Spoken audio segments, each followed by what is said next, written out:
party list representative na hindi dapat family matter ang pamumuno. Sa tingin mo, Pro, ang kailangan na pa sa anti-political dynasty na wakasan na ang political suffering insufferable. Thanks po. Alam mo na, dati ang posisyon ko dyan sa political dynasty, the voters will, remove you if they do not support you, and if there is a time that comes na ayaw na talaga. That's a vote, people's will. Pero nung nakita ko yung SALN, hindi ko nasasabihin kung sinong politiko, nagulat ako. Sabi ko, anong pagkahaba naman ng pamilya nito? At ilang generation? Sa tingin ko, ang kailangan nating reforma, hindi mo siya ipapagbawal, pero ililimit mo yung degree at ililimit mo sa posisyon na congressman, senador, at lalo na sa local. Imaginein mo sa isang probinsya, hindi ko na rin sasabihin ng probinsya, na nagkaroon ng bagyo, kaya walang tumulong Kasi ang sabi, buong pamilya nyo, from governor to vice governor, to mayor, to congressman, lahat ng distrito, isang pamilya. Walang tumulong sa kanila. Bakit? Kasi yung mga taga Maynilang gusto mag-donate, buong pamilya pala nasa politika. Dati ang pumapasok sa politika, magagaling, nag-aral, marunong magsalita, marunong makapagdebate. Tingnan nyo ngayon, wala nang debate sa House. At sa Senado, hindi mo maintindihan bakit ganun sila. Diba? So i-connect ko yun doon sa sinabi kanina na napakahalaga kung sinong Speaker and Senate President. Ngayon di ba, may balita na naman na magpapalit daw ang Speaker. Pinilit nila si Speaker D na maging Speaker. All of a sudden, yung pangalan ni Ronnie Puno napapag-usapan. Sa Senado naman, naghihintay lamang daw ang oposisyon na matapos ang budget para hindi madiskaril at papaltan. So, ang akin, sa tingin ko, this is a catalyst for reform. Itong nangyayari sa atin. Lalong-lalo na dun sa uri ng politiko na ihahalal. At kaya ako nananawagan dun sa, kung galit kayo, bakit hindi ho kayo tumakbo? Ordinary citizens should try and run so that constituents have choices. Meron po tayo dito, dalawa na hindi natin napanalo noong nakaraan na eleksyon. Imagine niyo, ito, batikan na lawyer. Ang contribution niyan sa diskurso, matindi. Si Dr. Mata po, ang huling doktor sa Senado ay si Flavier. Wala na ho. So kung pag-uusapan ng kalusugan, may problema. Hindi walang timon. Ito naman si Secretary Bello, hindi ko alam kung urong sulong. Tuwing ko nakikita, kasama ka. Text ako sa kanya, sir, takbo na. Mahirap. Imagine the wealth of experience. Iba ho yung may experience kasi may pinanghuhugutan ka. Hindi ko naman sinasabi na yung mga walang experience walang role.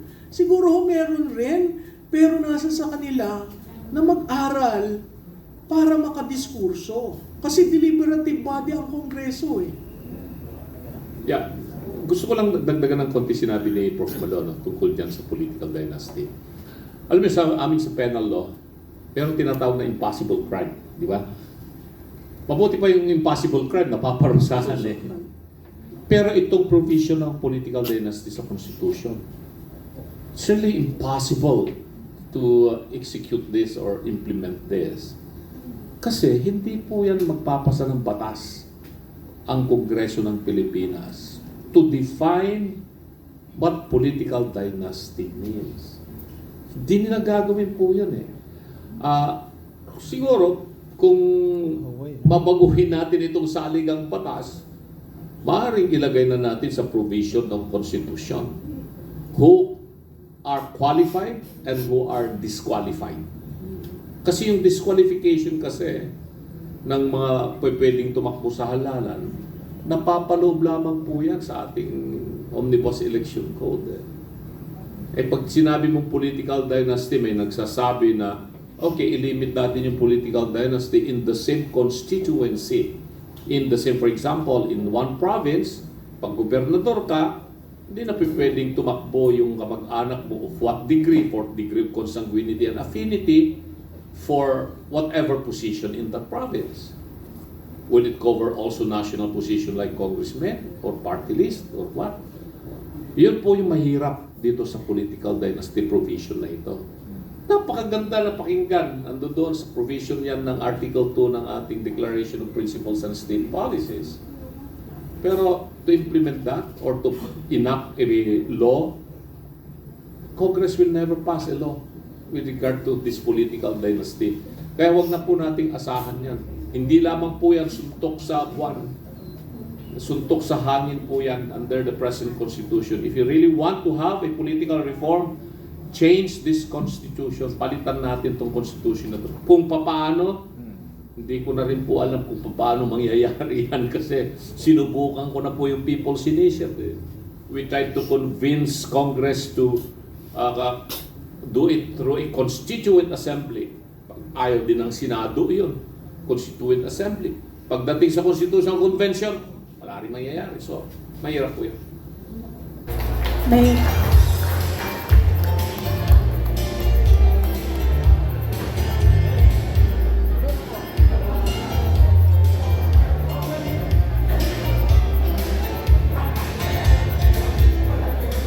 Pagpaumanhino ninyo sa mga hindi nabanggit kanina, marami pala tayong mga incumbent and former officials from Lanao del Sur.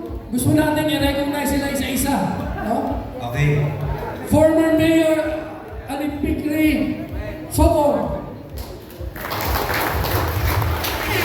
Former Mayor Muhammad Bamintal.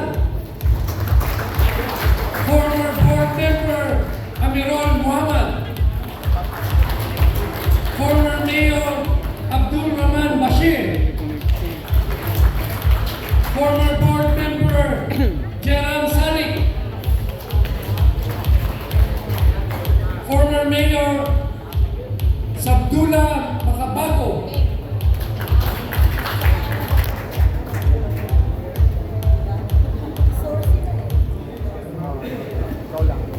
Former Mayor Tony Tanug. Palakpakan po natin. Former Governor Abu Muhammad Sarangani. Former Congressman Faisal Dumarpa. Former Barangay Chairman Faisal Usman. Former Barangay Chairman Kasan Lazim. Former Barangay Chairman Mahid Salik. Former Mayor Kasuman Grande Mamintal. Former Congressman Alexis Malna. Former Vice Mayor Mamarinta Malna. Former Mayor Actor Natumulok. Former Vice Mayor Dininding Ramos. Former District Engineer Bin Ali de Campo. Kalakpakan mo natin.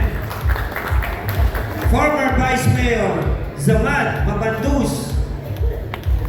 Former Congressman and Mayor Jalil Sadiq. Former Mayor Aga Khan Haji Zaman. Former Vice Mayor Natumulong Samo. Former Vice Mayor Aziz Bora. Former Vice Mayor Abdari Abidin. Former Vice Mayor Kandakar Bunduk. Former Mayor Akhtar Marmar. Former Vice Mayor Alim Usuk Ibrahim. Incumbent Mayor Ramin Kiling. Palakpakan po natin. Former Vice Mayor Panarigan Fahad Jr. Salik.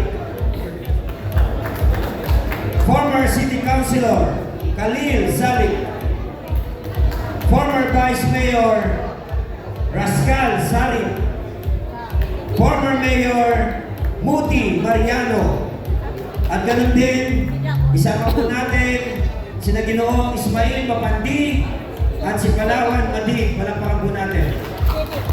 Maraming salamat sa inyong lahat.